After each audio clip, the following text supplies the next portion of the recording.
तुम दोस्तों कैसे हो आप सब। मैं आपको यूट्यूब चैनल इंग्लिश लिटरेचर पे वेलकम कहती हूँ। हम जो डिस्कस करने जा रहे हैं वो है most common mistakes in English sentences. और अभी मेरी हंसी इसलिए निकली है क्योंकि मेरी सबसे ज़्यादा मिस्टेक पहले वर्ड में ही है, कॉमन के अंदर एंड पे जी नहीं आता, इसलिए मैं अभी हंस पड़ी हूँ। अच्छा, जो हम डिस्कस करने जा रहे हैं वो है most common mistakes in English sentences. सबसे पहला वर्ड ऑफ कोर्स। हम लोग ऑफ कोर्स को ओ एफ इस तरह लिखते हैं इकट्ठा करके, हालांकि ऐसे नहीं लिखते, इनमें स्पेस होता है। ऑफ कोर्स इस तरह होता है।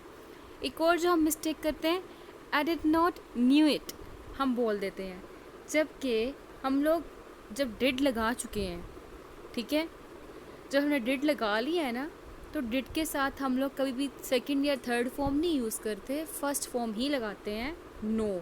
ठीक है, I did not know it. ठीक है, वर्ब की हमेशा फर्स्ट फॉर्म आती है यहाँ पे, जब भी डिड लगाएं हम लोग, डिड के साथ वर्ब की फर्स्ट फॉर्म, याद रखना, रट्टा मार लो, दिमाग में बिठा ले वाली बात। आगे है मैरिज एनिवर्सरी।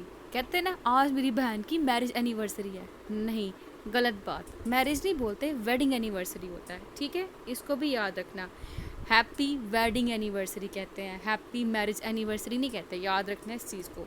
आगे जो हम गलती करते हैं, he return back to his home. Return का मतलब क्या होता है? वापस आना। हम वापस आने के साथ दोबारा वापसी लगा देते हैं, वो वापस आ गया अपने घर को, गलत करते हैं हम लोग, और ये हम लोग बोलते हैं, तो इसलिए ये एक गलत सेंटेंस है। एक्यूरेट क्या है? ही रिटर्न टू हिज होम। ठीक है, ये कुछ सेंटेंसेस थे, हम लोग बहुत ज़्यादा गलतियाँ करते हैं इसकी, अपने राइटिंग के अंदर भी, अपने स्पोकन के अंदर भी, इन पे ध्यान दीजिएगा। मैं कोशिश करूँगी इस तरह की शॉर्ट वीडियोस बनाती रहूँ और कुछ ना कुछ एक्यूरेट करवाती रहूँ। Thank you so much for watching our video, please subscribe our channel. अल्लाह हाफिज़।